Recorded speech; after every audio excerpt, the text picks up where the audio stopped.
ಮಂಡ್ಯ ಜಿಲ್ಲೆಯ ನಾಗಮಂಗಲದಲ್ಲಿ ನಡೆದಂಥ ಘಟನೆ ಅತ್ಯಂತ ಅಕ್ಷಮ್ಯ ಅಪರಾಧವಾದ್ದು. ಇದನ್ನು ಖಂಡಿಸ್ತಾ ಇದ್ದೀನಿ, ವಿರೋಧಿಸ್ತಾ ಇದ್ದೀನಿ. ರಾತ್ರಿ ಸುಮಾರಿಗೆ ಮಸೀದಿ ಎದುರುಗಡೆ ಬಂದ ತಕ್ಷಣವೇ ಮಸೀದಿಯಿಂದ ಕಲ್ಲು ತೂರಾಟ ಮತ್ತು ಪೆಟ್ರೋಲ್ ಬಾಂಬ್ಗಳನ್ನು ಎಸೆದಿದ್ದಾರೆ, ಬಾಟಲ್ಗಳನ್ನು ಎಸೆದಿದ್ದಾರೆ. ಗಣಪತಿಯ ವಿಗ್ರಹಕ್ಕೂ ಕೂಡ ಧಕ್ಕೆ ಆಗಿದೆ ಅಂತನ್ನುವಂಥ ಸುದ್ದಿ ಇದೆ. ಚಪ್ಪಲಿ ಎಸೆದಿದ್ದಾರೆ.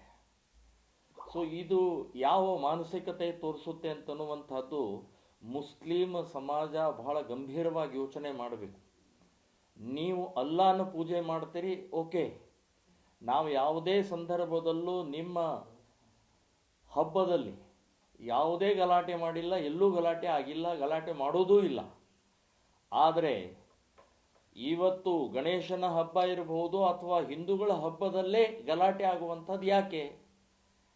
ಮಸೀದಿ ಎದುರುಗಡೆ ಬಂದ ತಕ್ಷಣವೇ ವಾದ್ಯವನ್ನು ಬಾರಿಸಬಾರ್ದು ಅಂತನ್ನುವಂಥದ್ದು ಎಲ್ಲಿ ಕಾನೂನು ಎಲ್ಲಿದೆ? ಕುರಾನ್ದಲ್ಲಿ ಏನಾದರೂ ಬರೆದಿದೆಯಾ? ಸೊ ಸಂವಿಧಾನದಲ್ಲಿ ಏನಾದರೂ ಬರೆದಿದೆಯಾ? ರಸ್ತೆ ಮೇಲೆ ಹೋಗ್ತಾ ಇರುವಂಥ ಮೆರವಣಿಗೆ ಅದು, ಮಸೀದಿ ಮುಂದೆ ಅಲ್ಲ. ಇಡೀ ಊರು ತುಂಬೆಲ್ಲ ಮನೆ ಮುಂದೆ, ಅಂಗಡಿ ಮುಂದೆ, ದೇವಸ್ಥಾನ ಮುಂದೆ, ಎಲ್ಲ ಮುಂದೆ ಹೋಗುತ್ತಲ್ಲ, ವಾದ್ಯ ಸಹಿತ ಹೋಗುತ್ತಾ ಇರುವಂಥದ್ದು ತಡೆಯುವಂಥ ಪ್ರಕ್ರಿಯೆ ಎಲ್ಲೂ ಆಗಬಾರ್ದು. ಇದು ವಾದ್ಯದ ಸಂಬಂಧಪಟ್ಟಾಗ ನಡೆದಂಥ ಘಟನೆಯನ್ನು ನಾನು ಖಂಡಿಸ್ತಾ ಇದ್ದೀನಿ. ಹೋದ ವರ್ಷ ಇದೇ ಮಸೀದಿ ಎದುರುಗಡೆ ಗಲಾಟೆ ಆಗಿದೆ. ಸೊ ಜಿಲ್ಲಾ ಉಸ್ತುವಾರಿ ಮಂತ್ರಿ ಚಲುವರಾಯ ಸ್ವಾಮಿ ಅವರು ಬಹಳ ಗಂಭೀರವಾಗಿ ಯೋಚನೆ ಮಾಡಬೇಕಾಗಿತ್ತು. ಪೊಲೀಸ್ ಡಿಪಾರ್ಟ್ಮೆಂಟ್ SP ಅವರು ಯೋಚನೆ ಮಾಡಬೇಕಾಗಿತ್ತು. ಪೊಲೀಸರ ವೈಫಲ್ಯ, ಸರ್ಕಾರದ ವೈಫಲ್ಯ ಇದು. ಮತ್ತು ಇದು ಪೂರ್ವ ಯೋಜಿತವಾದಂಥ ಗಲಭೆ, ಇದು ಪ್ರೀ ಪ್ಲ್ಯಾನ್ಡ್ ಇದೆ. ಇದು ಅವ್ರ ಕೈಯಲ್ಲಿ ಮಸೀದಿಯೊಳಗೆ ಕಲ್ಲು ಹೇಗೆ ಬಂತು? ಮಸೀದಿ ಪ್ರಾರ್ಥನಾ ಸ್ಥಳದಲ್ಲಿ ಕಲ್ಲು, ಬಾಟಲ್ಗಳು, ಪೆಟ್ರೋಲ್ ಬಾಂಬ್ಗಳು ಹೇಗೆ ಬಂತಲ್ಲಿ? ಸೊ ಅಷ್ಟು ನಿರ್ಲಕ್ಷ್ಯ ಹೇಗಾಯ್ತದು?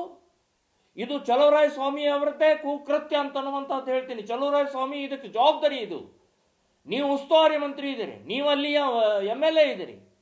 ಸೊ ನಿಮಗೆ ಅದು ಹೇಗೆ ಗೊತ್ತಾಗಲಿಲ್ಲ? ಹೋದ ಬಾರಿನೇ ಆಗಿದೆ ಗಲಾಟೆ.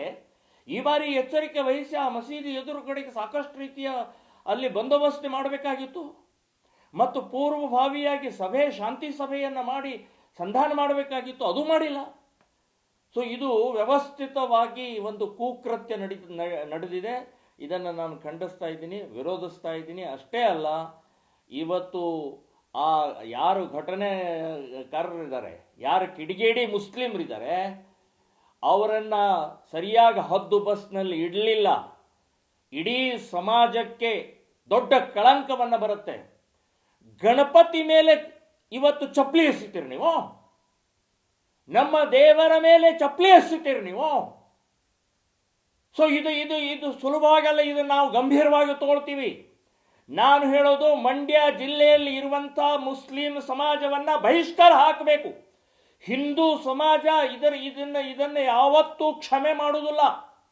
ಸೊ ನಮ್ಮ ದೇವರ ಬಗ್ಗೆ ನೀವು ಇಷ್ಟು ಅಸಭ್ಯವಾಗಿ, ಅಶ್ಲೀಲವಾಗಿ, ಕ್ರೂರವಾಗಿ ನಡ್ಕೊಂಡಿದ್ದು ಹಿಂದೂ ಸಮಾಜ ಸಹನೆ ಮಾಡುವುದಿಲ್ಲ ಅಂತನ್ನೋದು ನೆನಪಿಟ್ಕೊಳ್ಳಿ. ಪ್ರಥಮ ಪೂಜಕ ನಮ್ಮ ಸಮಾಜದಲ್ಲಿ, ನಮ್ಮ ದೇಶದಲ್ಲಿ ಸಾವಿರಾರು ವರ್ಷದಿಂದ ಗಣೇಶನನ್ನ ಪ್ರಥಮ ಪೂಜೆ ಮಾಡಿ ನಾವು ಎಲ್ಲ ಕಾರ್ಯವನ್ನು ಮಾಡುವಂಥ ಆ ಗಣೇಶನ ಮೇಲೆ ನೀವು ಚಪ್ಪಲಿ, ಕಲ್ಲನ್ನು ಎಸೆದಿದ್ದೀರಿ ಅಂದರೆ ಇದಕ್ಕೆ ಕ್ಷಮೆ ಇಲ್ಲ ಅಂತನ್ನುವಂಥದ್ದು ನಾನು ಹೇಳ್ತಾ ಇದ್ದೇನೆ.